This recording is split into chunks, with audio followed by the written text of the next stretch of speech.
അമേരിക്കയിലേതുപോലുള്ള road ഇന്ത്യയിൽ കൊണ്ടുവരുമെന്ന് പറഞ്ഞ് വീമ്പിളക്കിയ നിതിൻ ഗഡ്കരിക്ക് പക്ഷേ ബി.ജെ.പിയിൽ നടന്നു നീങ്ങാൻ ഒരു പാതയില്ല എന്നുള്ളതാണ് സത്യം. അവിടെയാണ് ഉദ്ധവ് താക്കറെയുടെ ചോദ്യവും ഉത്തരവും ഏറെ പ്രസക്തമാവുന്നത്. ഗഡ്കരി അപമാനിക്കപ്പെട്ടുവോ?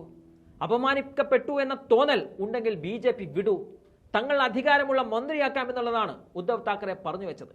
അതായത് 195 പേരുടെ ആദ്യ സ്ഥാനാർത്ഥി പട്ടികയിൽ അഴിമതി ആരോപണത്തിന്റെ പേരിൽ ബി.ജെ.പി വേട്ടയാടിയ മുൻ കോൺഗ്രസ് നേതാവ് കൃപാശങ്കർ സിംഗിനെ പോലുള്ളവർ വരെ ബി.ജെ.പിയുടെ ആദ്യ സ്ഥാനാർത്ഥി പട്ടികയിൽ ഇടം നേടിയിട്ടും നിതിൻ ഗഡ്കരിക്ക് മാത്രം ഒരു സീറ്റ് കിട്ടിയില്ല.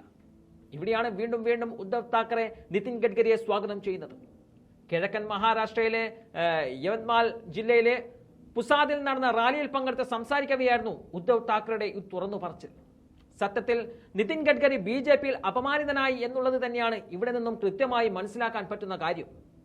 അതറിഞ്ഞുകൊണ്ടാണ് ഉദ്ധവ് താക്കറെ ഇത്തരമൊരു കരിനീക്കം നടത്തിയത്.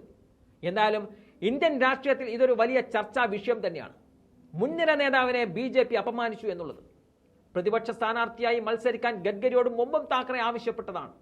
ഇതിനെതിരെ മഹാരാഷ്ട്ര ഉപമുഖ്യമന്ത്രി ദേവേന്ദ്ര ഫട്നാവിസ് രംഗത്തെത്തിക്കൊണ്ട് പറഞ്ഞത്, US പ്രസിഡന്റ് ആക്കാമെന്ന് തെരുവിൽ കഴിയുന്ന മനുഷ്യൻ മറ്റൊരാളോട് വാഗ്ദാനം ചെയ്യുന്നത് പോലെയാണ് താക്കറയുടെ വാഗ്ദാനം എന്നതായിരുന്നു.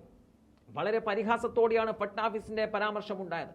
കൂടാതെ മുഖം രക്ഷിക്കാനായിട്ട് ഗഡ്കരി ബി.ജെ.പിയുടെ പ്രമുഖ നേതാവാണ്. എന്നാൽ ബി.ജെ.പിയും സഖ്യകക്ഷികളും തമ്മിലുള്ള സീറ്റ് വിഭജന ചർച്ചകൾ പൂർത്തിയാകാത്തതിനാലാണ് ആദ്യ പട്ടികയിൽ അദ്ദേഹത്തിന്റെ പേര് ഇല്ലാതെ പോയത് എന്നതാണ് ഫട്നാവിസിന്റെ ന്യായീകരണം. അപ്പോഴും അഴിമതിയിൽ മുങ്ങിക്കുന്നവരെ അടക്കം സ്ഥാനാർത്ഥിയാക്കിയതിൽ ഇല്ലാത്ത ഒരു സീറ്റ് വിഭജന ചർച്ച നിതിൻ ഗഡ്കരിയുടെ കാര്യത്തിൽ മാത്രം എന്തുകൊണ്ട് ബി.ജെ.പിക്കും മോദിക്കും അമിത്ഷായ്ക്കൊക്കെ വന്നു എന്നുള്ളത് ഇനിയും ഉയരുന്ന ചോദ്യം തന്നെയാണ്. അതിനുള്ള ഉത്തരം ബി.ജെ.പി ഇതുവരെയായിട്ടും പറഞ്ഞിട്ടുമില്ല. അങ്ങനെ വരുമ്പോൾ ഉദ്ധവ് താക്കറെയുടെ വാതിൽ തുറന്നിടലിന് എപ്പോഴും പ്രസക്തിയുമുണ്ട്.